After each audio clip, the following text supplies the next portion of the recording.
Hola chicos, muy bonito día, espero estén muy bien.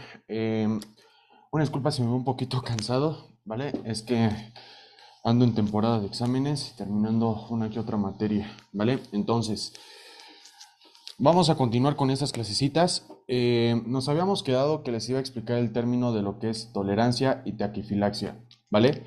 Ok chicos, para que nosotros podamos comprender esos términos, nosotros tenemos que ver que es a través de una disminución de un efecto farmacológico o de un efecto de la molécula que nosotros estemos ingresando a nuestro organismo. Esta disminución del efecto, ¿qué es? ¿Por qué es importante tenerla en cuenta? Bueno, porque hay diferentes sustancias o hay diferentes fármacos con los cuales nos vamos a estar topando a lo largo del ciclo escolar, los cuales son, por ejemplo, fármacos que pueden generar una disminución de un efecto con respecto a la administración continua, ¿vale? A la administración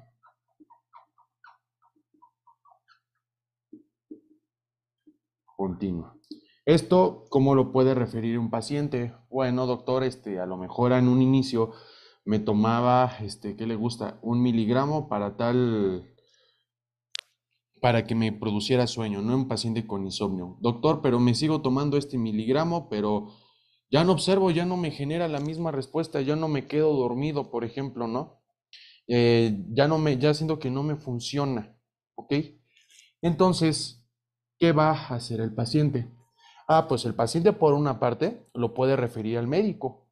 Y el médico, ok, pues sabe que le vamos a aumentar un poco la dosis, ¿no? Órale. Eso pues, sería lo bueno, ¿no? Lo normal, que se haga una evaluación constante. Pero ¿qué va a pasar la mayoría de las veces? Que los pacientes van a buscar cada vez más tener el mismo efecto que observaban en un inicio y van a querer experimentar más cantidad o más cantidades de estos efectos. Entonces, si ya no lo observan con esta cantidad, ¿qué es lo que van a hacer? Continuar administrándose cada vez más cantidades constantemente. ¿Y esto qué puede generar, chicos? Una intoxicación. En el peor de los escenarios, ¿no? Una intoxicación o incluso reacciones adversas, ¿no? Puede llegar a desarrollar. Ok. Esto puede generar adicción. Por ejemplo, vamos a ver fármacos como lo que es el caso de las benzodiazepinas, los cuales son fármacos que funcionan para el dolor, para el insomnio. Uno que otro funciona para el dolor, uno funciona para el insomnio, ¿vale? Estos son fármacos que son depresores del sistema nervioso, ¿vale? Son depresores del sistema nervioso. Se ocupan estos fármacos para pacientes que tienen ansiedad, pacientes que tienen insomnio, pacientes que tienen crisis de ansiedad, incluso lo ocupan mucho en la parte psiquiátrica o en alguna enfermedad o emergencia psiquiátrica. Cuando vayan en tercerote, van a ver que una emergencia psiquiátrica, lo importante es, por ejemplo, sedar al paciente, ¿vale? Porque puede poner en riesgo su vida. ¿Qué es importante que considerar de estos depresores del sistema nervioso, chicos? Que pueden generar un efecto adverso muy común, que es la depresión respiratoria, ¿vale? La depresión respiratoria. Porque pueden afectar al centro respiratorio del sistema nervioso de la médula oblongada. Ahora, también sucede con otros fármacos, por ejemplo, lo que son los opioides, que son fármacos que vamos a ver en la clase del día de hoy. Bueno, entonces, estos son uno de los ejemplos que vamos a ver. Esta disminución del efecto farmacológico respecto a la administración continua de dosis, ¿vale? Nosotros lo podemos entender como tolerancia. Pero hay dos conceptos importantes que tenemos que discriminar aquí. La tolerancia y taquifilaxia. Tolerancia y taquifilaxia. Entonces, la tolerancia, chicos, sí, efectivamente es la disminución de un efecto farmacológico conforme nosotros estemos aumentando las cantidades de dosis o conforme nosotros vayamos pasando el tiempo dándonos dosis. Eso es tolerancia a la disminución de un efecto. Lo mismo que taquifilaxia. Entonces, ¿cuál es la diferencia? El tiempo en el que aparece. El tiempo de aparición. Importante que sepan esto ustedes, sí. ¿Por qué, chicos? Porque en el tiempo de aparición, en la tolerancia, aquí el tiempo es mayor. Por ejemplo, en cuestión de semanas, ¿vale? Incluso me han comentado en la escuela también que incluso en meses. Esto es bien importante, chicos. Pueden ustedes observarlo a largo plazo. En cambio, la taquifilaxia, muchas veces lo dicen, que es cuando se da un tipo de sustancia que sí te produce esta disminución del efecto, pero va a aparecer esta disminución del efecto en un corto tiempo, o más bien aparece en corto tiempo. Por ejemplo, en lugar de que aparezca en semanas o que aparezca en meses, ¿vale? O en días, este sucede, por ejemplo, en minutos y horas. Es importante que ustedes consideren estas diferencias, chicos, porque luego me he topado que en la facultad les dicen que esto es lo mismo, chicos. Pues sí, la parte es lo mismo porque generan una disminución del efecto de la respuesta farmacológica, eso me queda claro. Pero aquí la diferencia fundamental es que ustedes aprendan a discriminar que la tolerancia se produce en un lapso mayor, por ejemplo, ¿qué les gusta? Que a lo mejor en el trayecto de que yo en la tercera semana de que llevo administrándome este fármaco, ya no puedo observar algún efecto como antes. Esto, pues ya como pasaron semanas o pasaron días, ya estoy hablando de tolerancia. Pero en cambio, si la taquifilaxia, ¿qué es lo que sucede? Esta disminución del efecto, pero en un corto, o esta aparición de la disminución del efecto en un corto plazo, ¿vale? O en un corto tiempo llega a aparecer, por ejemplo, minutos u horas, ¿vale? Es lo que suele pasar. Esto es bien importante porque hace un año, no, como por el 2021, 2022, más o menos me acuerdo, pregunta de examen departamental. Les pusieron qué es la disminución del efecto farmacológico, ¿vale? Con respecto a la dosis que se están metiendo en cuestión de minutos u horas, y pues muchos pusieron tolerancia. Afortunadamente, ¿vale? Mis alumnos pusieron taquifilaxia porque les había comentado la diferencia. Acuérdense, taquifilaxia en cuestión de minutos u horas, y tolerancia, esto sucede a largo plazo. Ahora, ya para aterrizar mejor estos conceptos. Cuando el día de mañana ustedes vean algún tipo de fármaco o vean en la literatura, estos fármacos se tienen que tomar precaución porque pueden desarrollar tolerancia. Pues porque son fármacos, chicos, que efectivamente el paciente va a generar una disminución de la respuesta conforme le estén dando. Hablando, por ejemplo, de las benzodiazepinas, que son fármacos que funcionan para el insomnio, y no, uno que otro incluso funciona para las convulsiones, para el dolor, ¿vale? ¿Y por qué es importante esto? Porque la mayoría de estos fármacos pueden desarrollar dependencia física y psicológica. ¿Por qué? Porque el paciente va a querer consumirlos de forma continua, ¿vale? Y vamos a ver con el respecto a estos tipos de fármacos que hay que retirarlos incluso de forma escalonada, ¿vale? Lo que son los fármacos, por ejemplo, los antidepresivos o lo que son fármacos para el insomnio, vamos a verlos con el paso del tiempo, ¿vale? Ok, ahora, el mecanismo molecular, nosotros cómo lo podemos encontrar, cómo nosotros lo podemos apreciar. Bueno, en primer lugar, nosotros para que tengamos una respuesta farmacológica óptima, tenemos que tener efectivamente la molécula que va a ser el efecto. Pero además de esto, tenemos que tener al blanco farmacológico disponible. Ay, pues es muy lógico. Sí, Gerardo, pero chéquense. Ustedes tienen aquí, por ejemplo, un agonista y ustedes aquí tienen al receptor. Entonces, como dice la frase, para pelear se necesitan dos personas. Entonces, lo mismo pasa aquí, ¿vale? Necesitamos primero la molécula y por otra parte necesitamos el receptor para que ejerza lógicamente su efecto. La mayoría de los fármacos tienen otros blancos farmacológicos que hemos estado checando en la clase pasada, ¿se acuerdan? Hace unas dos clasecitas, pero este es el ejemplo más normal que podemos observar. Ahora, ¿qué es lo que va a suceder? Pues por ejemplo, esta sustancia se une a este propio receptor y va a generar un efecto. Va a generar un efecto o respuesta. Pues es muy simple, ¿no? Sí, con el paso del tiempo va a funcionar esto. Pero ¿qué pasaría si yo estimulo a este receptor de forma constante? Porque eso es algo bien importante. Si yo, por ejemplo, lo estimulo de forma constante, ¿qué va a pasar? Les pongo el escenario. Imagínense que ustedes tienen un control remoto y en ese control remoto tienen un botón. Y ese botón se la pasan, presione, presione, presione, presione, presione, presiónelo a cada rato. ¿Qué le va a pasar al botón? El botón se va a chichar, se va a descomponer, ¿vale? Se va a descomponer el botón. Lo mismo va a pasar aquí, pero ¿cuáles son los fundamentos moleculares que nos interesan? Lo que pasa es que con estos tipos de receptores se van a fosforilar constantemente, van a generar fosforilaciones continuas con respecto, se está estimulando a este tipo de receptor. Ah, pues está bueno esto, en parte, ¿por qué? Porque estas fosforilaciones indican como que el receptor se está activando, pero a lo güey. Y entonces, ¿quién lo va a detectar esto? Una molécula que se le llama la arrestina, ¿vale? La arrestina, chicos, aquí la voy a poner.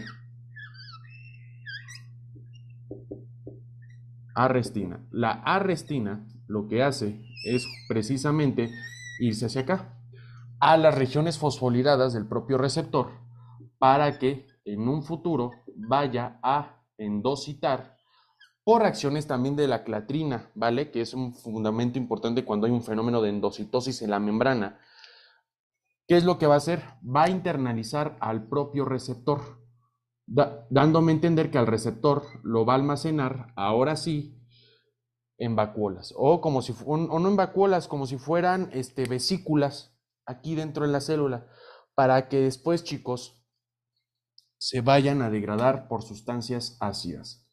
Yo me acuerdo que a mí esto me lo platicaban en la escuela, que esto se debía, por ejemplo, a los lisosomas, porque los lisosomas contienen regiones extremadamente ácidas, las cuales pueden descomponer a esta molécula, y si es de carácter proteico, pues la va a descomponer, ¿vale? Otros profesores también han comentado muchas veces que lo que hacen, por ejemplo, es, ok, a lo mejor no lo descompongo, pero lo voy a mantener un ratito aquí en la propia célula, hasta que pase un tiempo y pues lo vuelvo a pasar. Eso puede llegar a suceder también. La otra, pues pongamos que a lo mejor en esta parte ya se degradó. Ah, ok, entonces, ¿qué va a suceder? Pues ya se degradó, pues ya se degradó, ya fue, ¿no? Ya fue.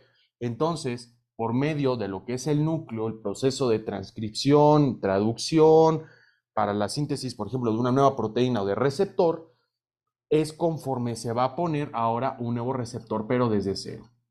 ¿Y por qué es importante esto? Porque si yo endocito el receptor, lo descompongo, chicos. Por lógica, si no tengo el receptor, no va a haber respuesta.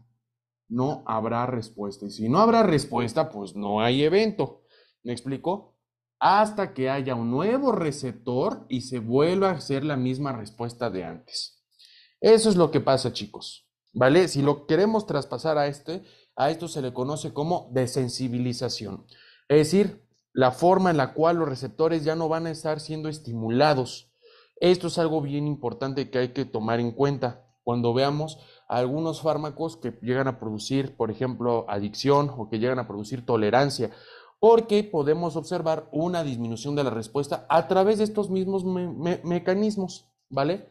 Entonces, ahora, otro concepto que quiero dejarles claro, de una vez, por favor, es, lo vamos a ver ahorita en la clase de AINES, justamente que íbamos a ver AINES, pero necesito aterrizar un concepto sumamente importante. ¿Se acuerdan ustedes que tenemos los tipos de antagonistas? Lo que son los antagonistas, los no competitivos, los antagonistas competitivos, ¿vale? Tenemos igual los tipos de agonistas, etc. Pero, sin embargo, hay un tipo de antagonista que vale la pena mencionarles. El antagonista fisiológico, ok. El antagonista fisiológico, chicos, darles una definición no creo que sea lo más correcto posible. Sin embargo, les voy a dar un ejemplo, ¿vale? Para que sea mucho más entendible, porque las definiciones luego están muy, muy extrañas y quiero que con este ejemplo quede muy claro. Chéquense. Para esto voy a ocupar al sistema nervioso autónomo, ¿vale? Sistema nervioso autónomo, el cual es que nosotros no tenemos acción y es el sistema que se encarga de nuestra regulación ante diferentes estímulos, ¿no? Por ejemplo, el sistema nervioso autónomo nosotros lo podemos clasificar de dos, por ejemplo, lo que es el parasimpático y lo que es el simpático. Ok, ¿cuál es la diferencia del simpático y del parasimpático? En primer lugar, el simpático es el que se encarga de la lucha y huida. Es decir, situaciones de vida o muerte, o situaciones cuando ustedes tienen algún pinche susto, por ejemplo, ¿no? ¿Qué les gusta? Que los esté persiguiendo un perro de aquí acá hasta Copilco, que por ejemplo estuvieron manejando y casi se les mete un coche y los arrolla, un ejemplo, que no vieron bien el semáforo y se les casi los atropella un ciclista, y todos, ¿cómo van a estar? Van a tener taquicardia, se les va a subir la presión, van a estar todos agitados, van a estar tratando de respirar. ¿Me explico? Esto pasa con el sistema nervioso simpático. En el parasimpático, este tipo de sistema, a mí me gusta decirlo el Dalai. ¿Por qué el Dalai, chicos? ¿Se acuerdan el comercial del monje que les hacía el masaje y les decía Dalai? O sea, que están en sus 5 minutos Milky Way. Esto es lo que pasa, chicos. Cuando ustedes están tranquilos, cuando ustedes, por ejemplo, están con la novia, cuando están con el crush, bueno, con el crush no es porque en un inicio les da miedo, pero en un inicio nos da miedo estar con el crush, pero por ejemplo, cuando estamos leyendo Crepúsculo, cuando estamos, por ejemplo, leyendo, cuando incluso estamos estudiando a gusto, cuando vamos a ver una película, ¿no? Por ejemplo, cuando nosotros, es más, un ejemplo, cuando nosotros vamos a hacer del baño, cuando vamos a hacer del uno o del 2, ¿qué es lo que pasa, chicos? Ustedes están relajados, no nos relajamos más cuando vamos al baño. Sí, justamente el sistema nervioso parasimpático es lo que hace, ¿vale? Ahora, hay que tomar a consideración un contexto importante, que son, el sistema nervioso ocupa neurotransmisores. Estos neurotransmisores son muy importantes porque los vamos a ver en el tema del sistema nervioso, pero mucho después. Chéquense, en el simpático, la molécula o el neurotransmisor por excelencia que podemos comprender o el protagonista es la noradrenalina, chicos. La noradrenalina, ¿vale? Este es el neurotransmisor, ¿ok? ¿Me podrían ustedes decir, ya a estas alturas que ahorita están viendo también este sistema nervioso simpático y parasimpático, aquí ustedes me pueden decir, oye, pero también la acetilcolina, sí, pero la molécula que hace efecto en los tejidos en el simpático es la noradrenalina. En cambio, en el parasimpático, las neuronas son colinérgicas, son neuronas que liberan acetilcolina o ACH, es la forma en la que ustedes la pueden encontrar de forma abreviada. Ok, bueno, ¿por qué quiero llegar a qué quiero llegar? Que ambas moléculas hacen efectos distintos en los tejidos correspondientes, ¿vale? Un ejemplo, la noradrenalina en el músculo liso bronquial genera broncodilatación. ¿A qué me refiero con esto? Imagínense que ustedes tienen aquí a sus vías respiratorias, ¿vale? Tienen aquí la bifurcación de la tráquea, todo esto. Tienen aquí a los bronquios. ¿Para qué? Para que los bronquios vayan a trasladar hacia los alveolos, después de los bronquiolos, después a los alveolos, la cantidad de oxígeno. ¿Ok? ¿Por qué se imaginan que en el sistema nervioso, en el simpático, lucha y huida, mi vida corre riesgo, estoy a nada de morir y yo necesito echarme a la fuga? ¿Qué necesito? ¿Mucho oxígeno para sobrevivir o poco oxígeno? Mucho oxígeno o mucho aire, chicos. Por lo tanto, lo que va a generar es una dilatación de los bronquios. Es una dilatación bronquial. Esta dilatación bronquial es importante, muchachos, porque lo que voy a hacer es permitir que el flujo aéreo o el flujo de aire que entre hacia las vías respiratorias vaya a ser mayor. Y este flujo aéreo que se vaya a las vías respiratorias sea mayor para que yo efectivamente genere un efecto en la respiración correcta y pueda echarme a la fuga correctamente, ¿no? Eso es lo que nosotros podemos ver. Generamos broncodilatación, ¿vale? Broncodilatación.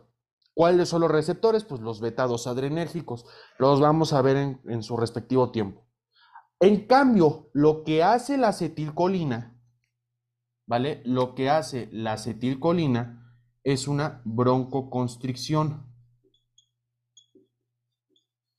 broncoconstricción, es decir, va a constriñir a los bronquios, va a hacer el tamaño de los bronquios más chicos o el diámetro de los bronquios los va a hacer más chicos. ¿Por qué los va a hacer más chicos? ¿Vale? Esto es bien importante porque lo que genera es una broncoconstricción. Al hacer más chico al bronquio o al diámetro del bronquio, de tenerlo así dilatado, ¿vale? Ustedes aquí lo tienen. ¿Qué es lo que vamos a hacer? Lo vamos a hacer más chiquito. ¿Y qué va a pasar, muchachos? Va a disminuir el flujo de aire que le pueda llegar a los alvéolos. Importante esto sí. Esto es muy, muy importante, chicos. Entonces, aquí generamos algo que podemos relacionarlo de forma opuesta. Y aquí la clave es de forma opuesta.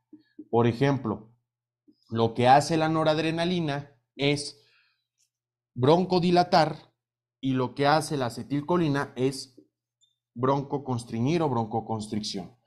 Esos son los mecanismos que nosotros tenemos que dar. Bueno, ¿y por qué antagonismo fisiológico? Porque cuando se habla de un antagonismo fisiológico es que hace lo contrario a lo que hace una molécula. Por ejemplo, si yo les digo que la noradrenalina genera broncodilatación, ¿cuál sería el antagonista fisiológico de la noradrenalina? Ah, pues por ejemplo la acetilcolina, ¿no? La acetilcolina es el antagonista fisiológico a nivel del músculo liso bronquial, porque lo que hace la acetilcolina es broncoconstricción. Ok, hasta este punto, dejémoslo aquí. ¿Por qué? Porque ahorita que vayamos a ver a Inés, nos va a quedar mucho más claro, ¿vale? Nos va a quedar incluso mucho más claro todos estos efectos. ¿Ok, chicos? Vale, entonces, anoten por favor el tema de inflamación. Bien, vamos a iniciar el tema de inflamación, enfermedades inflamatorias. Vamos a ver todos estos temas que son bien bonitos. Y de una vez les aviso, este tema de inflamación, es el más largo, es el más pesado, abarca varios temas, ¿vale? Pero quiero que manejen muy bien a Inés, chicos. Quiero que tengan las bases necesarias cuando veamos a Inés. Entonces, chéquense bien. Para que yo hable de inflamación, primero, sabrán ustedes los conceptos que pues incluye lo que es la ruborización, lo que es el dolor, lo que es la fiebre, lo que es la tumefacción, lo que es incluso la pérdida de la función también que conlleva esto. Pero para que yo entienda mejor, nosotros tenemos que poner en marcha lo que sabemos de la célula. Ustedes se acuerdan que en la célula tenemos pues propiamente al núcleo y en el núcleo pues tenemos al material genético, o sea, en este caso lo que es el ADN. Y claro, también tenemos lo que son las mitocondrias, también tenemos a lo que son el retículo endoplásmico, ¿vale? Tenemos a los ribosomas y así. Bueno, pero aquí sobre todo donde nos vamos a meter el día de hoy, justa y precisamente es aquí, chicos, en la membrana plasmática. Y ya saben ustedes que la parte por fuera de la célula la conocemos como el líquido extracelular y la parte interna la conocemos como el líquido intracelular. Bueno, si yo le hago un acercamiento a esto, ¿vale? Si yo le hago un acercamiento a esto, yo voy a observar que la membrana plasmática, la arquitectura de esta membrana va a tener algo bien interesante. Chéquense. Aquí yo tengo la membrana plasmática, ¿ok? Y la membrana plasmática, nosotros sabemos por nuestras clases de histo que es un mosaico fluido y es una molécula, o más bien una molécula, es una pared selectivamente permeable que no te permite el flujo de diferentes moléculas, ¿vale? De ciertas nada más. Y tenemos que la membrana plasmática, ¿de qué está compuesta, muchachos? De lo que son fosfolípidos, ¿vale? Los fosfolípidos, ¿se acuerdan? Los fosfolípidos estarán dispuestos en forma de bicapa, ¿vale? En una forma de bicapa. Aquí ustedes tienen a los fosfolípidos, ¿ok? Y los fosfolípidos, además de fosfolípidos, están compuestas de colesterol, ¿vale? Por moléculas del colesterol. Entonces, ustedes tienen aquí además a las cadenitas de ácidos grasos, ¿vale? Y en las moléculas de colesterol. Y es importante, sí, porque estas moléculas, por ejemplo, también le permiten la fluidez de la célula, también le permite la selectividad de sustancias que puedan entrar y cuáles no. Entonces, Y claro, aquí ustedes me pueden hacer el paréntesis. Oye, te faltan un chingo de cosas. Te faltan, por ejemplo, proteínas estructurales, te faltan proteínas periféricas. Sí, pero por el mientras no me quiero meter en clase de esto porque ni acabamos.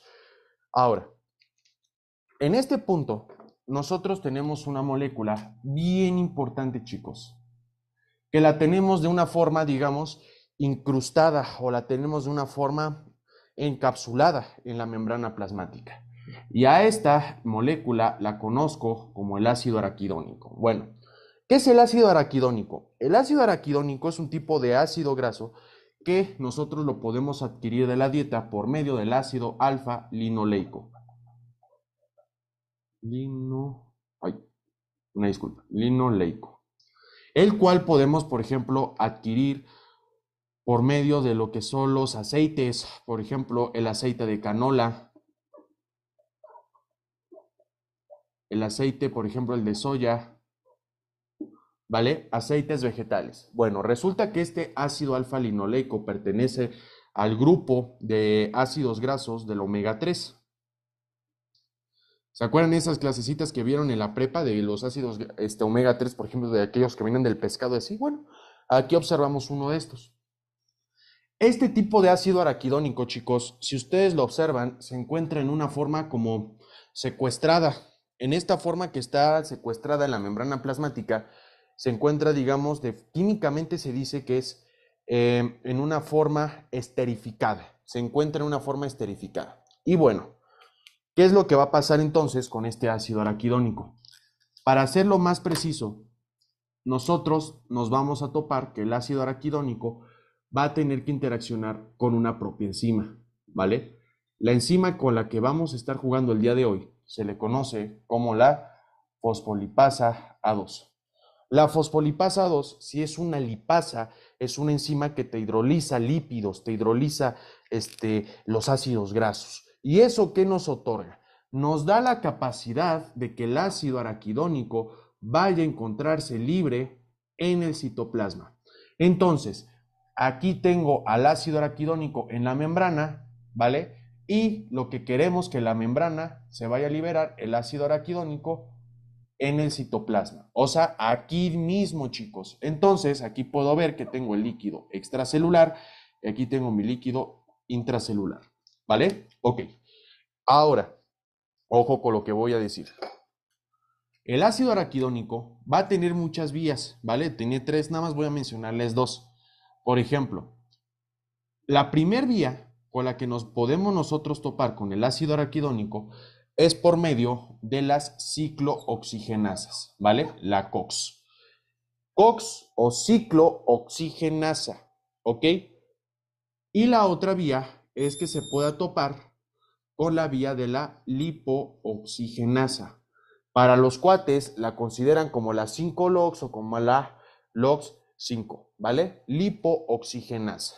Ahora, voy a volarme de una vez la lipoxigenasa de una vez. Lo importante de la lipoxigenasa es que en la mayoría de las veces esta vía se activa, por ejemplo, en la mayoría, en algunas veces, ¿vale? En situaciones de alergias. ¿Por qué? Porque cuando en estas situaciones de alergias, ¿qué es lo que va a generar? Moléculas llamadas leucotrienos. Estos leucotrienos, chicos, son importantes y son mediadores inflamatorios, los cuales pueden generar muchos efectos. Una, y esto sí se me vale y vale la pena mencionarlos, por ejemplo, hablando de una broncoconstricción, ¿vale? Una broncoconstricción. Otros efectos interesantes que tienen los leucotrienos, por ejemplo, es que tienen, digamos que, efectos en el sistema cardiovascular. Por ejemplo, en el músculo cardíaco disminuye lo que son las fuerzas de contracción e incluso tienden a generar vasoconstricción en las arterias coronarias del corazón. O sea, en las arterias que tenemos en el corazoncito, las que la nutren, están contrayéndose. Y aquí, por ejemplo, generamos contracción de arterias coronarias. ¿Estamos de acuerdo? Muy bien. Por una parte ya comprendemos esto. Ahora, aquí viene lo chido. Vamos a hablar de la ciclooxigenasa. es donde nos vamos a centrar el día de hoy, chicos. Para nuestros conocimientos tenemos dos tipos de ciclooxigenasas, lo que es la COX-1 y lo que es la COX-2. ¿Ok? Ahora, ¿qué genera las ciclooxigenasas? En un momento platico las diferencias entre una y otra. Pero ¿qué es lo que va a generar? Muy simple, moléculas denominadas prostaglandinas. Prostaglandinas y tromboxanos. ¿Ok? Prostaglandinas y tromboxanos, los cuales son mediadores fisiológicos, son mediadores que vamos a ver que funcionan para protegerme, son mediadores que funcionan, por ejemplo, en situaciones del dolor, son mediadores que funcionan, por ejemplo, en sistemas de regulación, sistemas de eliminación, como por ejemplo a nivel del riñón, ¿vale? Entonces, van a generarme prostaglandinas y tromboxanos. Ahora, en fin, ¿en qué consiste la diferencia entre la COX-1 y la COX-2? Esto y esto sí se los quiero dejar claro de una vez. Chéquense, hablando de lo que es la COX-1. La ciclooxigenasa 1, ay caray, COX-1, ok. La ciclooxigenasa 1, cuando vayan a ver este tema, les dicen a la facultad que es una ciclooxigenasa que es de forma constitutiva.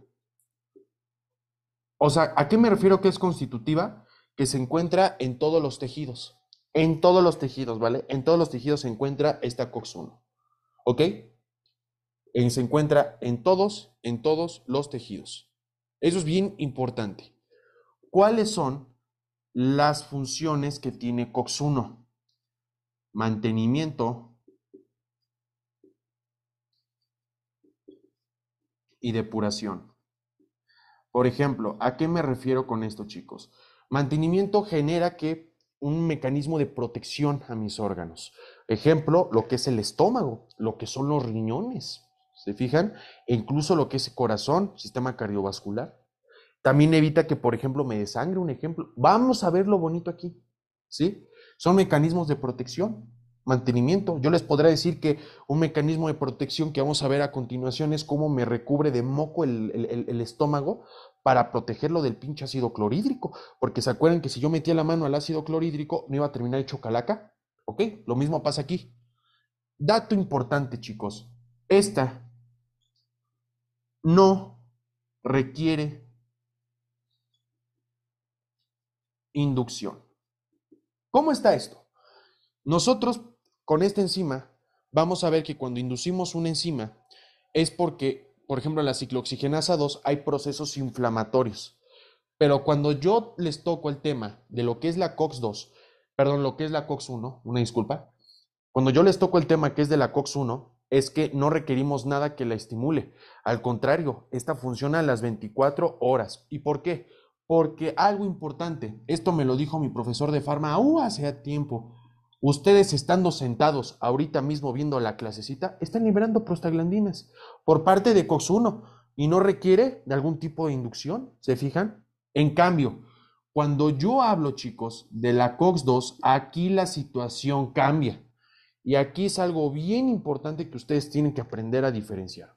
Por ejemplo, la COX-2 tiene otro nombre. A esta se le conoce como inducible. ¿Por qué inducible? Porque algo la va a estimular, ¿vale? Algo la va a estimular, ¿sí? ¿Cómo qué moléculas la pueden estimular? Muy simple. Hablamos, por ejemplo, de lo que son las citocinas. Citocinas como cuáles, lo que es la interleucina 1, la interleucina 2, el TNF-alfa, ¿vale? El interferón gamma. ¿Se fijan? Todas estas moléculas, y es más, incluso los lipopolisacáridos de las pinches bacterias, por ejemplo, también pueden inducir a COX-2. Ok, con lo que ustedes saben de inmuno, a estas alturas, ¿qué podemos nosotros deducir? Si yo les digo que estos tipos de sustancias o de moléculas les están promoviendo una inducción de esta propia enzima, entonces díganme qué estados fisiológicos se imaginan que puede estimularme a la COX-2 o me la puede inducir.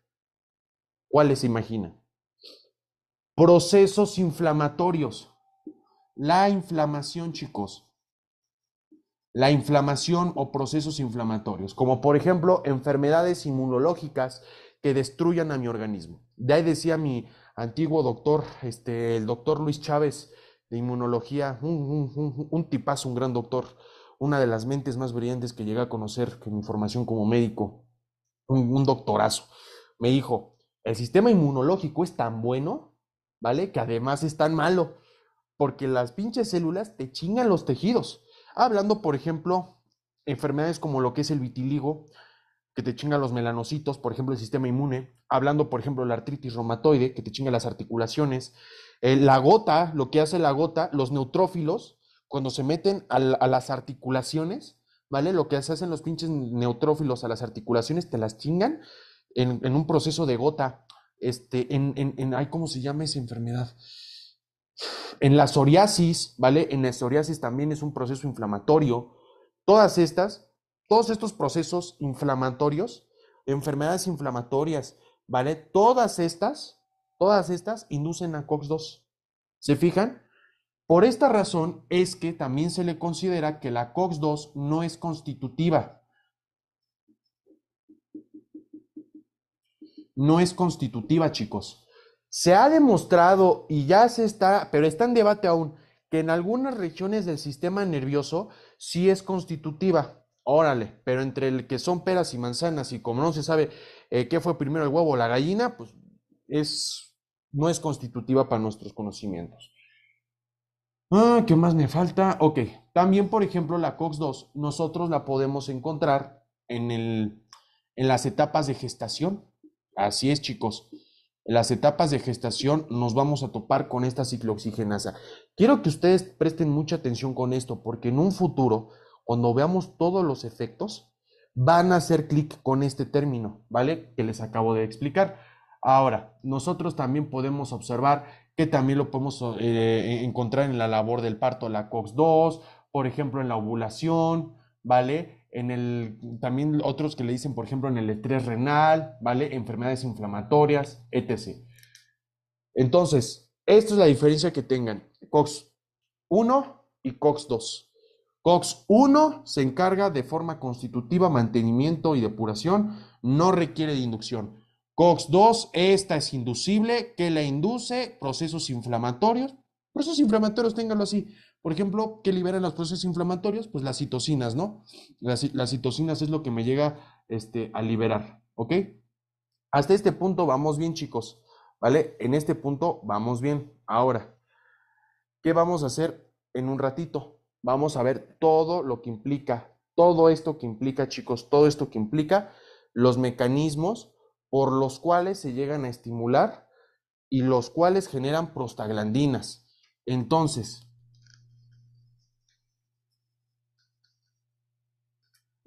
bien, ahorita no quiero que me digan cuál es la prostaglandina que liberemos de COX-1, de COX-2, no. Vamos a hacerlo de forma general. El ácido araquidónico, como les dije, va a toparse por reacciones de la ciclooxigenasa. La primera reacción de la ciclooxigenasa que se va a topar es una ciclación dependiente de oxígeno del ácido araquidónico, el cual me va a formar la prostaglandina G2. La prostaglandina G2, este es producto de la primera reacción de la ciclooxigenasa.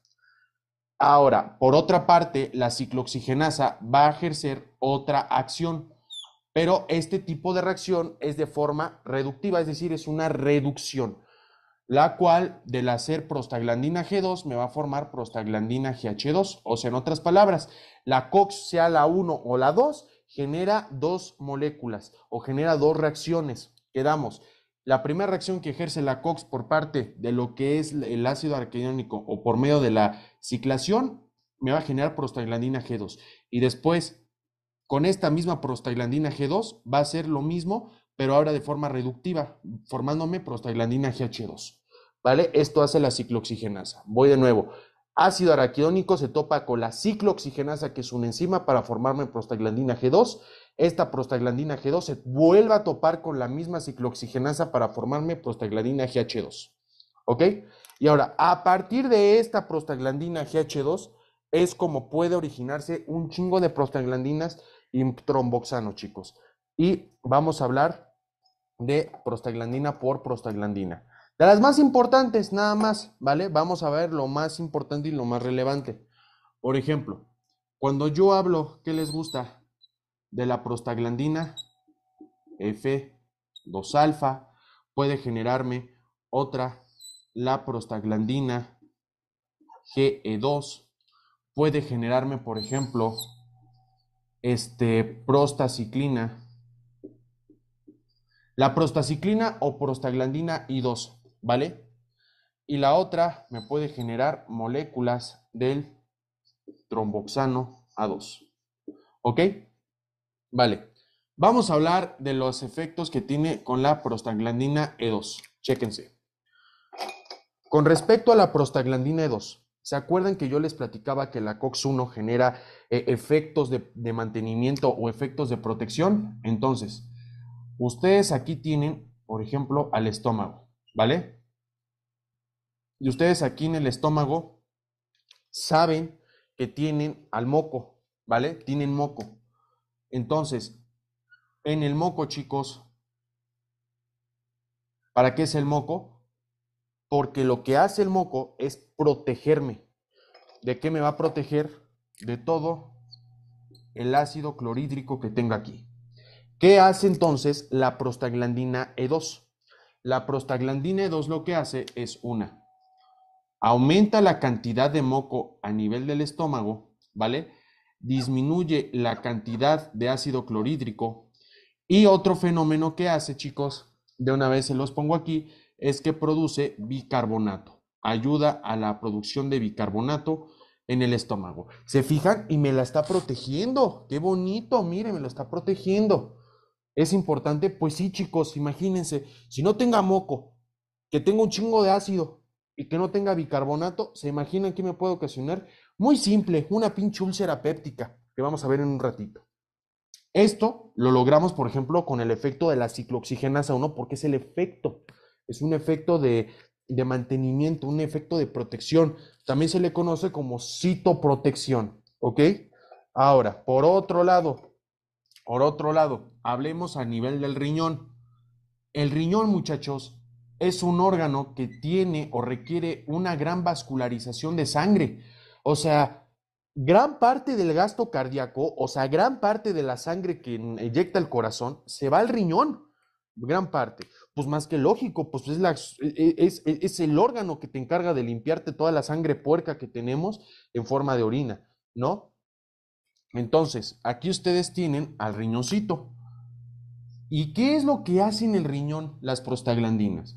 Lo que hace en el riñón es que favorece el flujo sanguíneo renal.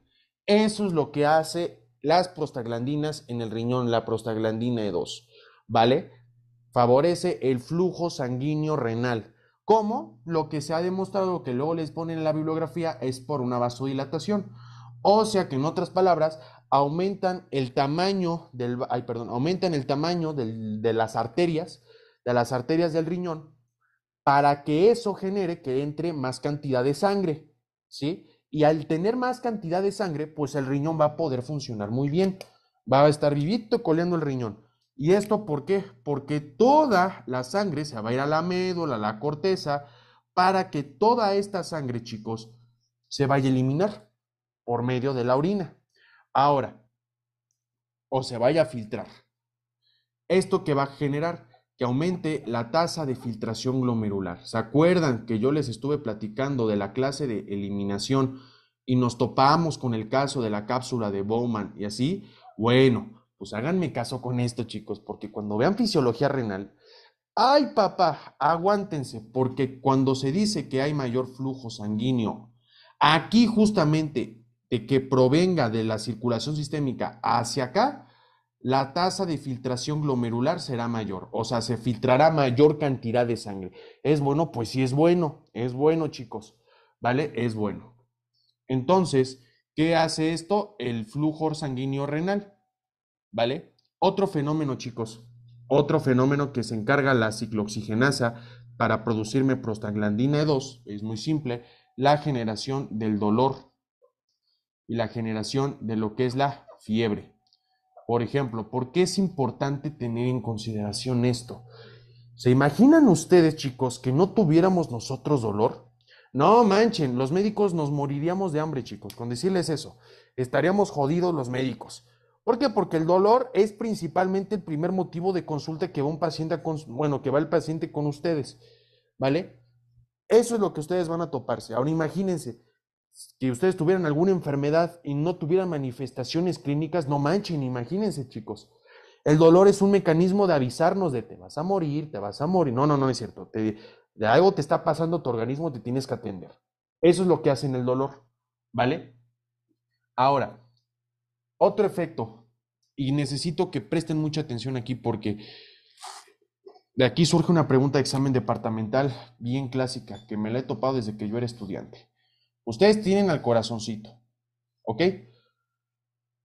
Voy a tocar un tema que sí lo tengo que abordar de a huevo porque se los pueden poner en el DEPA. Ahí les va. ¿Se acuerdan de la circulación fetal? Hija, ya me acuerdo de embrio. Ay, guácatelas.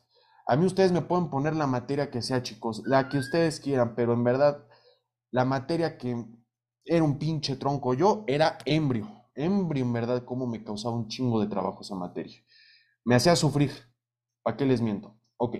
El punto es que ustedes en la circulación fetal, muchachos, en la circulación fetal, ¿se acuerdan que tenían a la arteria pulmonar? ¿Vale? A la arteria pulmonar. Y por otra parte, tenemos a la aorta.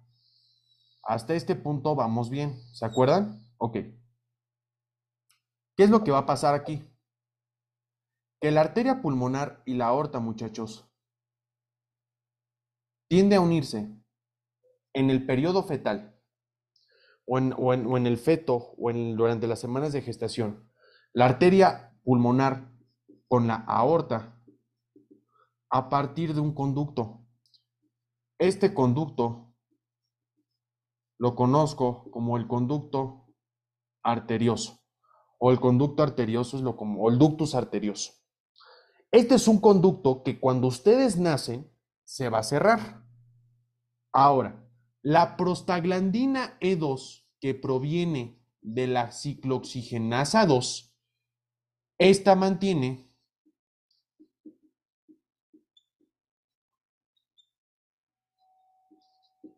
al conducto arterioso. Esta prostaglandina la mantiene al conducto arterioso en las épocas de gestación. Si ustedes le cierran este conducto al chamaquito durante las semanas de gestación, le pueden generar una hipertensión al pobre escuincle y le pueden desarrollar hipertensión, ¿vale? Esto es importante, chicos, porque entonces, ¿qué vamos a estar ocasionando? Que haya o que pueda haber fallo en el desarrollo correcto de los vasos sanguíneos. Los vasos sanguíneos no se van a desarrollar correctamente, se van a hacer más estrechos. Lo mismo va a pasar. Claro, lógicamente, cuando el chamaco nace, se va a cerrar este conducto. Hay pacientes que siguen teniendo este conducto. Aquí ya se conoce como conducto arterioso persistente, el cual no se haya cerrado en el nacimiento. Pero para fines de su examen, tengan esto en mente, chicos, que el conducto arterioso es el responsable, ¿vale? De mantener el contacto de la arteria pulmonar con la aorta, ¿vale? Y que se va a cerrar en el nacimiento, se va a cerrar en el nacimiento, ¿vale? O días después del nacimiento. Pero tiene que estar permeable durante las semanas de gestación. Tiene que estar permeable en las semanas de gestación. Ok. La prostaglandina F2, ¿vale? La prostaglandina F2, ustedes la pueden encontrar en efecto en la labor de parto.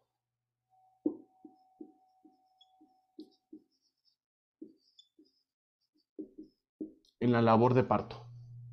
En la labor de parto, ¿qué es lo que sucede? Tienen aquí al útero, ¿vale? Y aquí tienen efecto al chamaquito, ¿no?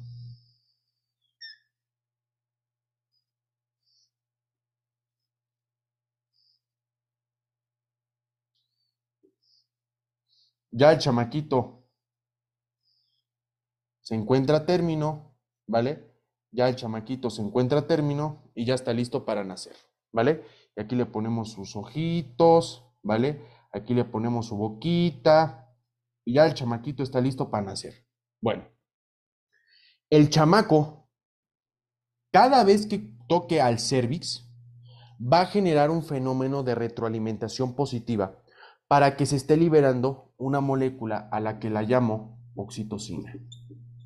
¿Qué hace la oxitocina? La oxitocina genera contracciones uterinas. Ok,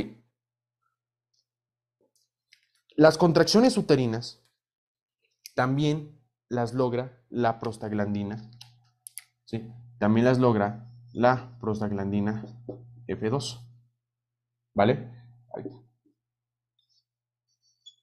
La prostaglandina F2 también logra estas contracciones. Bueno, ¿por qué son importantes las contracciones ahora?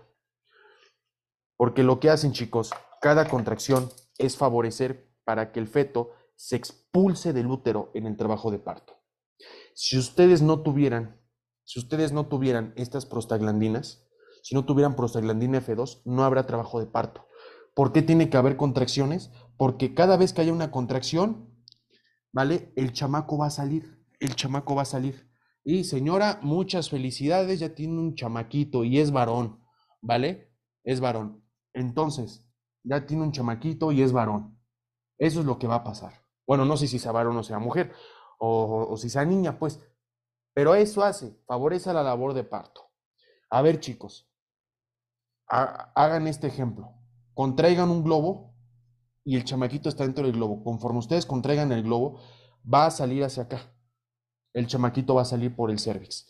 Es lo que nosotros podemos ver en el trabajo de parto. ¿Y qué pasaría, chicos, si ustedes no tuvieran contracciones uterinas en la mujer? Si no hay contracciones uterinas en la mujer.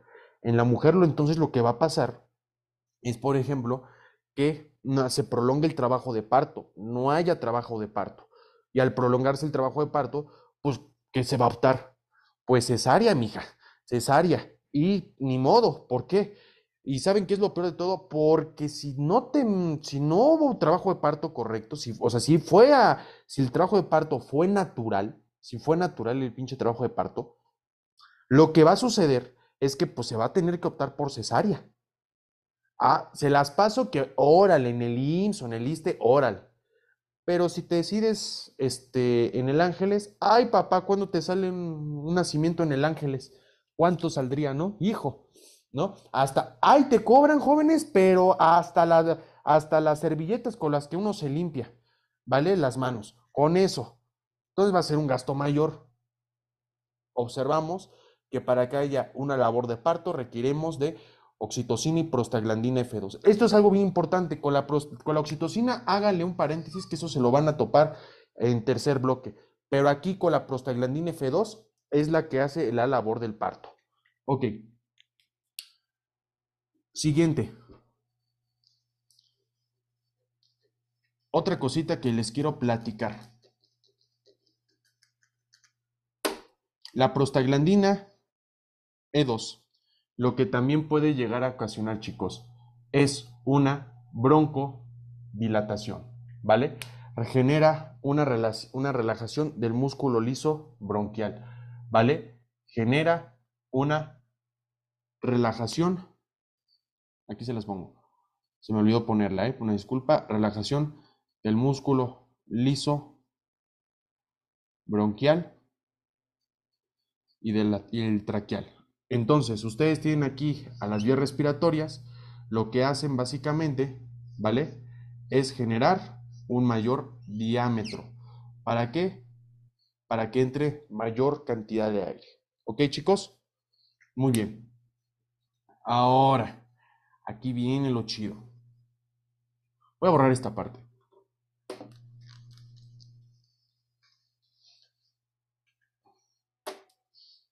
Chéquense.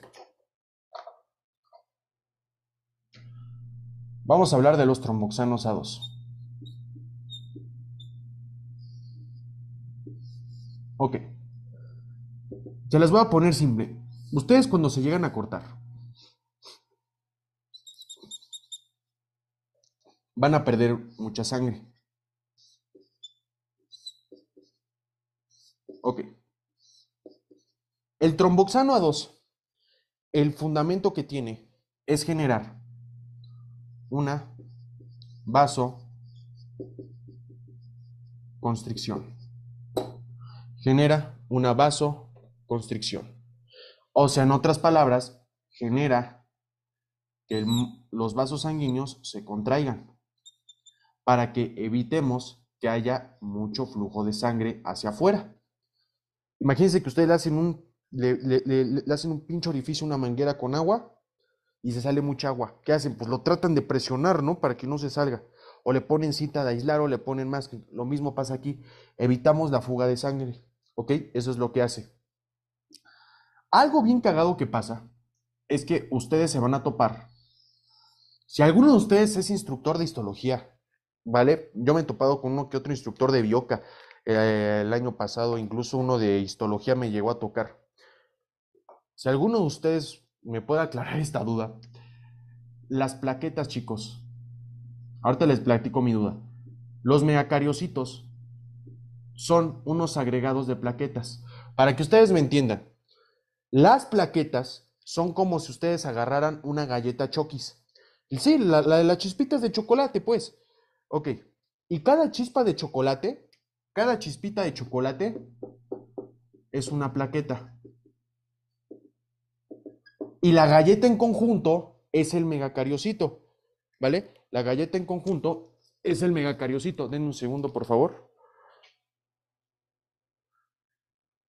Dejen conecto mi lap.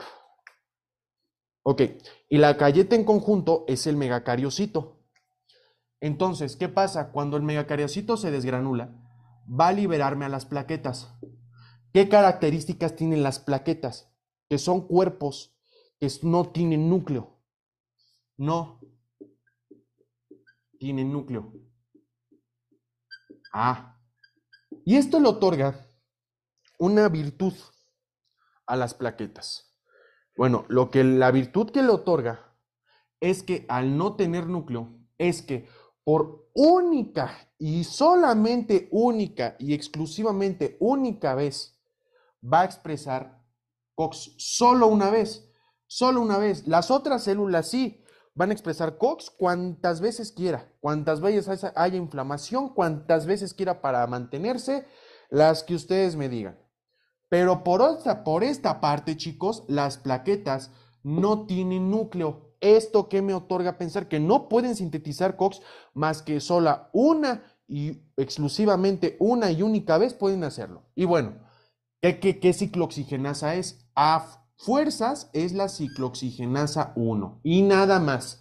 Es la única ciclooxigenasa que va a sintetizar nada de COX-1, nada de COX-2. La única que va a liberar es la ciclooxigenasa 1. ¿Ok? Ahora, ¿qué hacen las plaquetas? Las plaquetas, ¿vale? Las plaquetas van a liberar por la COX-1 que tienen las moléculas de tromboxano A2. Y estas moléculas de tromboxano A2 generan sí vasoconstricción, eso me queda claro. Pero por otra parte generan un fenómeno que se llama agregación plaquetaria. Ok, Gerardo, ¿qué es la agregación plaquetaria?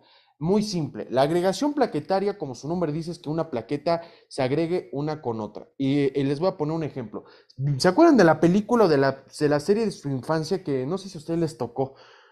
Es que están muy chavos, pero por ejemplo, en mi época había una serie que era de la de los ositos cariñositos, la que tenía la pancita del arco iris, la pancita del solecito y así. Bueno, los ositos cariñositos. Ok, cuando se unían los ositos cariñositos para generar el poder así máximo, ¿se acuerdan? Esto hacen las plaquetas. ¿Por qué, chicos? Porque las plaquetas van a expresar un receptor de tromboxano A2. Este receptor de tromboxano A2 es un tipo de proteína G de tipo Q. Bueno, ¿qué pasa? Cuando se lanza una molécula de tromboxano A2 de una plaqueta a otra, lo que vamos a estar generando es que esta plaqueta va a funcionar como un pinche catcher, como el del béisbol, va a captar la pelota para que después se una la molécula de tromboxano y me esté generando ¿qué? La síntesis o la aparición de una glicoproteína. La glicoproteína 2B, 3A. ¿Por qué es importante esta glicoproteína? Porque las glicoproteínas permiten que una plaqueta se una con otra. ¿A través de qué? Unas moléculas que aguas con lo que voy a decir, son inestables. Inestables. No se pierdan después, segundo bloque. ¿Sí? Pero la molécula con la que une una plaqueta con otra, ¿cómo se le conoce? Fibrinógeno.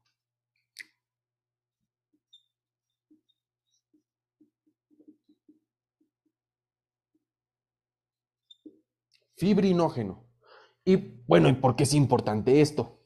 Porque lo que va a pasar con esta agregación plaquetaria, chicos, es que se une aquí, en el sitio de lesión, para que ya no haya fuga. ¿De qué? Para que no haya fuga de sangre. Oye, ¿y esto sucede cuando nos cortamos? No, no, bueno fuera, chicos, ¿vale? Bueno fuera, porque ¿qué creen? Hay enfermedades que son cabronas, que nos chingan los vasos sanguíneos. Hablando de diabetes mellitus, hablando de hipertensión arterial, ¿vale? ¿Qué es lo que pasa? Que en estos tipos de lesiones, ¿vale? Se está generando una formación de coágulos o tapones plaquetarios aquí mismo. Les voy a poner el caso hipotético. Si yo tengo, por ejemplo, moléculas, perdón, si tengo el lado A, este va a ser mi lado A, el que tengo aquí, aquí mismo, y este va a ser mi lado B. En el lado A pasa el flujo sanguíneo normal, pero se va a topar con este pinche tapón. ¿Qué va a pasar, chicos? Va a pasar sangre del lado A al lado B. Tengan en cuenta que me lo estoy tapando esta parte en el tapón, ¿eh? ¿Va a pasar, sí o no? No, no va a pasar. ¿Qué le va a pasar al lado B? Ah, pues se va a quedar de forma isquemia, va a generar una isquemia. Órale. ¿Qué pasa o qué se imaginan que pasaría esto a nivel de las arterias coronarias del corazón? ¿Qué pasaría? Una cardiopatía isquémica. Y esto porque el paciente, pongan ustedes, a lo mejor tiene diabetes, a lo mejor tiene hipertensión arterial. ¿Sí? Ahora, aquí viene lo interesante. ¿Se acuerdan que les dije de los antagonistas fisiológicos? Pues aquí lo tenemos. Hablemos ahora de la prostaciclina. La prostaciclina, muchachos, es una molécula que la libera el endotelio vascular. Aquí mismo. O sea, en otras palabras, el propio endotelio libera estas moléculas de prostaciclina. Bueno, ¿por qué es importante esto? Porque lo que hace la prostaciclina es, por ejemplo, una vasodilatación. O sea, lo opuesto que hacía el tromboxano. ¿Se fijan? Lo opuesto que hacía el tromboxano. Y la otra, chicos, es que la prostaglandina I2 o la prostaciclina inhibe la agregación plaquetaria. ¿Es el antagonista fisiológico del tromboxano? Sí. Entonces, si en su examen departamental les preguntan, a ver,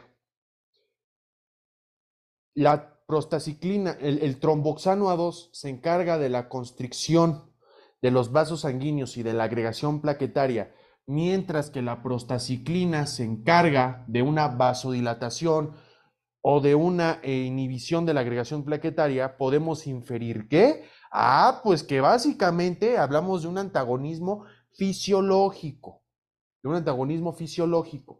¿ok? Otro dato, chicos, que les voy a querer platicar en esta ocasión. Chéquense.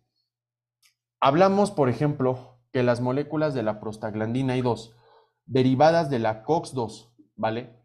Derivadas de lo que son la COX-2, protegen a los cardiomiocitos.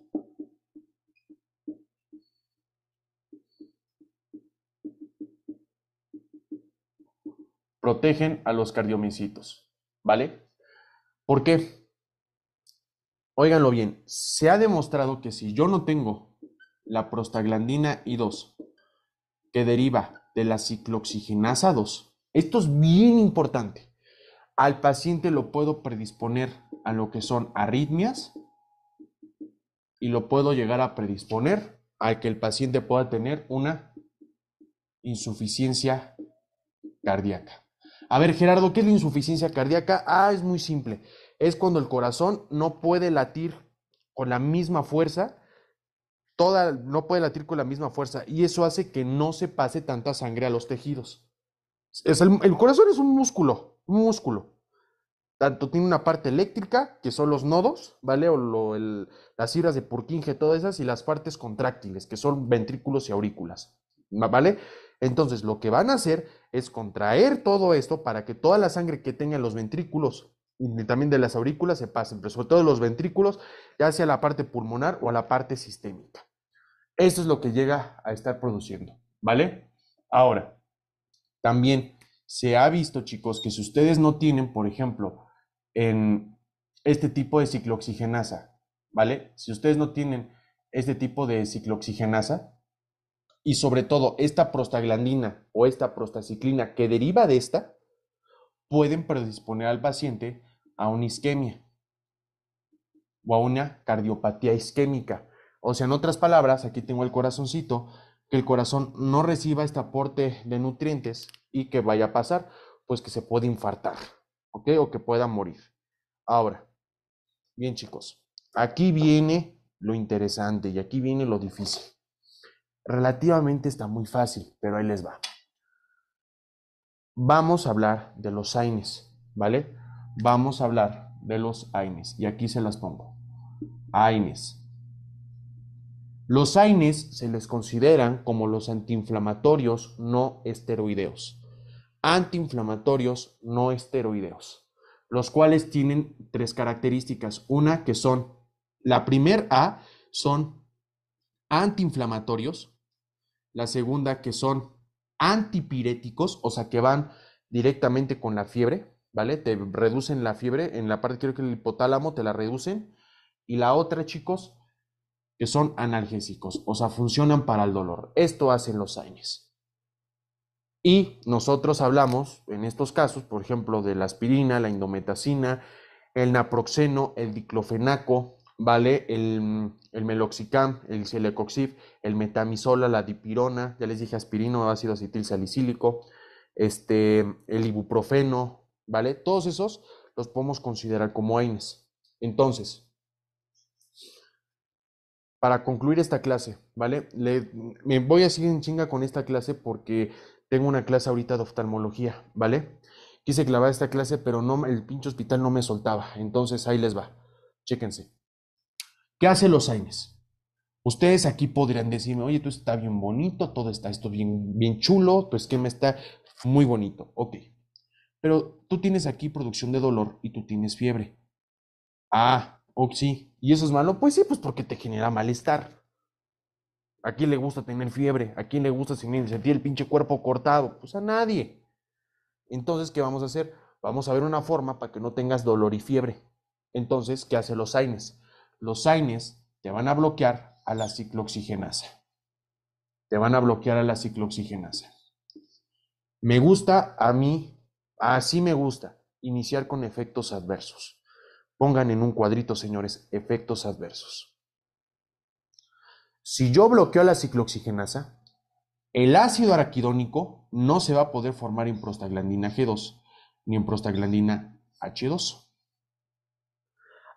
Pues tampoco generamos prostaglandina E2. Entonces, pues está muy bien. No hay dolor y no hay fiebre. Qué bonito, qué bonito. Pero, ¿qué les dije?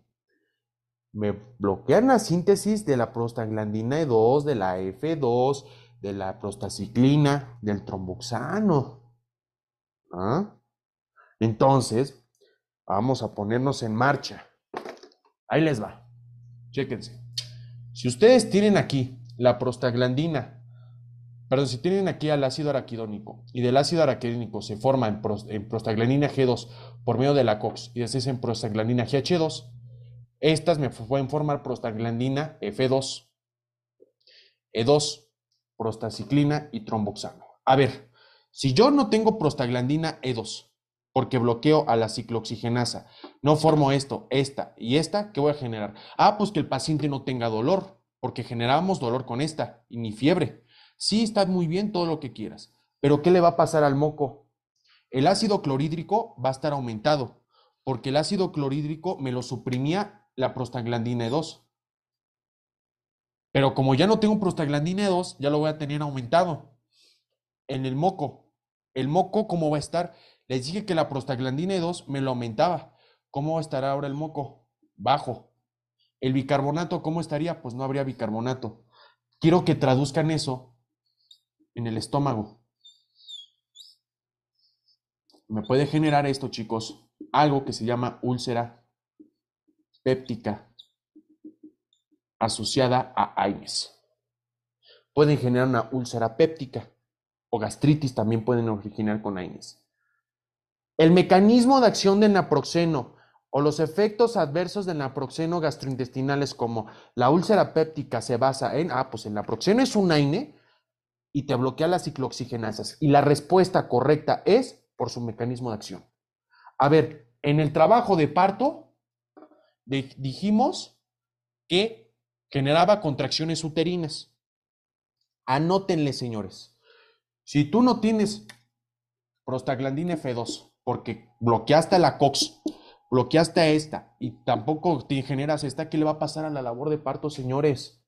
No habrá labor de parto, se va a prolongar. ¿Y qué va a pasar? Mija, cesárea. Y a ver, pues vamos a vender, vamos a pedirle a la comadre, vamos a pedirle al compadre, sepa la madre qué hacemos, pero la cesárea en el Hospital Ángeles del Pedregal, ¿cómo chingados no? Y a ver cuánto sale, chicos, a ver cuánto sale. Entonces, ¿qué le pasa a la labor del parto? La labor del parto va a disminuir, ¿vale? La labor del parto va a disminuir. Ojo con lo que les voy a decir a continuación. El fármaco que ocasiona o para el departamento que les ponen que disminuye la labor del parto, puede ser cualquier AINE, cualquiera, porque pues te bloquea la ciclooxigenasa, ¿sí? Cualquiera que ustedes me digan.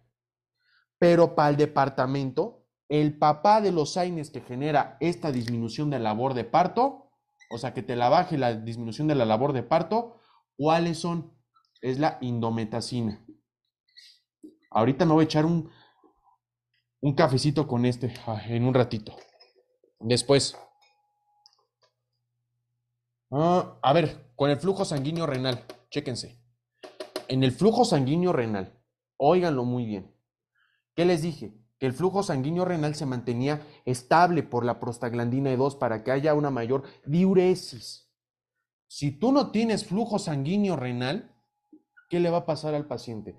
Al paciente le puedes generar una enfermedad renal o le puedes generar daño renal. Y hay algo bien importante que ustedes van a ver en la materia de nefrología, que es el daño intrínseco en las nefronas o en los riñones por AINES. ¿Por qué? Porque yo te dije que la prostaglandina 2 te aumentaba el flujo renal o el flujo sanguíneo renal. Pero si tú le das el AINE al paciente constantemente, si se lo das de forma constante, le puedes generar insuficiencia renal y daño renal intrínseco.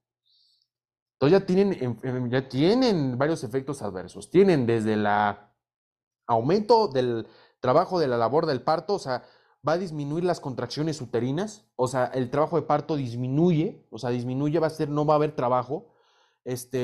Enfermedad renal puede ocasionar daño intrínseco en el renal, úlcera péptica, todos los efectos que estamos checando, ¿ok? Ahora, aquí hay algo bien importante. Bien, chicos, con el tromboxano A2. Con el tromboxano A2 me voy a tocar con esta parte porque aquí hay dos fármacos muy interesantes.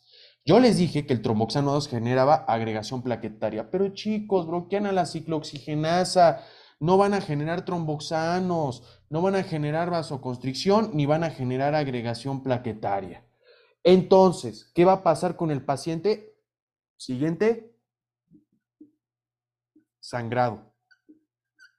¿Cuáles son los fármacos que generan sangrado o que se asocian a esta inhibición de la agregación plaquetaria? Y anótelo y póngalo así con marcatexto, señores, o como ustedes se acuerden. El ácido acetil salicílico también lo consideran como ASA o ácido acetil salicílico, es decir, la aspirina, chicos, ¿no? La aspirina. Y la otra, el ketorolaco. La aspirina y el ketorolaco. Pero el papá de los inhibidores de la agregación plaquetaria es el ácido acetil salicílico. Ácido acetil salicílico es el papá de los fármacos que te generan inhibición en la agregación plaquetaria. ¿Qué va a pasar con esto, chicos? Que el paciente, ¿qué le va a pasar? Si no va a haber agregación plaquetaria, ¿qué le puede suceder? ¿Qué le puede suceder? ¿Qué se imaginan? Sangrados, muchachos, le pueden ocasionar sangrados. ¿Y qué va a suceder? Pregunta de examen departamental. No sé si pueda venir en este bloque o pueda que venga hasta el segundo, porque el ácido acetil salicílico también se menciona en segundo bloque. Pero les ponen el caso clínico de una señora que la van a operar, que sepa la madre, le van a abrir el abdomen. O sea, la van a operar. Y les ponen un pinche cuadro de medicamentos que les ponen que la simvastatina, que el captopril, que un bloqueador de canales de calcio, fármacos que ni han visto aún, hasta no es el respectivo bloque. Ah, pero para su cardiopatía isquémica o qué sé yo, le ponen ácido acetil salicílico. ¿Cuál es la indicación que el médico le tiene que hacer a la señora? Que no consuma ácido acetil salicílico 5 días antes de la cirugía. ¿Por qué? Porque imagínense, le abren el tórax, le abren el abdomen, no va a cicatrizar, chicos. No va a cicatrizar. ¿Y cuáles son los riesgos? El riesgo de una infección, por ejemplo. No va a cicatrizar. Entonces, ahí les puse una pregunta, ¿ok? Bien, muchachos. Ya para finalizar, ya para finalizar. Con respecto a la prostaciclina, voy a tocar este tema bien importante. Yo les dije que la prostaciclina o la prostaglandina I2, la que deriva de COX-2, ¿vale? La que deriva de COX-2, ¿sí? Me protege de una isquemia, me protege de que el paciente tenga arritmias, de que tenga insuficiencia cardíaca. Esto por medio de la ciclooxigenasa 2, por la prostaglandina I2, por medio de la ciclooxigenasa 2. Si yo le doy un AINE, grábense esto bien lo que vamos a hablar. Un AINE que me bloquee a la ciclooxigenasa 2, no voy a tener esta prostaciclina que deriva de esta misma y que va a producir que el paciente efectivamente tenga isquemia, porque quedamos que me protegía de la isquemia esta prostaciclina, que el paciente tenga arritmias y que el paciente pueda desarrollar insuficiencia cardíaca. Esto es bien importante porque hubo fármacos, chicos, que eran inhibidores selectivos. O sea, ¿a qué me refiero? Que solamente te bloqueaban a la COX-2, nada más te bloqueaban a la COX-2, solamente te bloqueaban a esa, pero se llegaron a percatar que por estos mecanismos, porque yo les dije que la prostaciclina te protegía de una isquemia, te generaba, te protegía de una arritmia, de una insuficiencia cardíaca. Si ustedes le bloquean esa ciclooxigenasa, al paciente le pueden ocasionar un infarto agudo al miocardio. Y punto. Y ya para terminar esta clase. Ya para terminar esta clase, porque ya después vamos a hablar con los AINES y con los glucocorticoides. Ahí les va. Yo les dije que yo tengo a la aorta, ¿vale? Que deriva del ventrículo izquierdo. Y tengo a la arteria pulmonar. Ay, voy a ponerla de nuevo.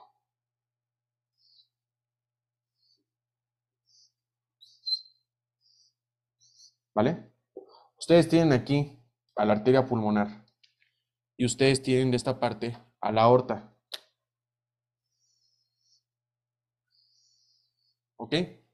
Bien, yo les dije que la prostaglandina E2, ¿vale? La prostaglandina E2 en las semanas de gestación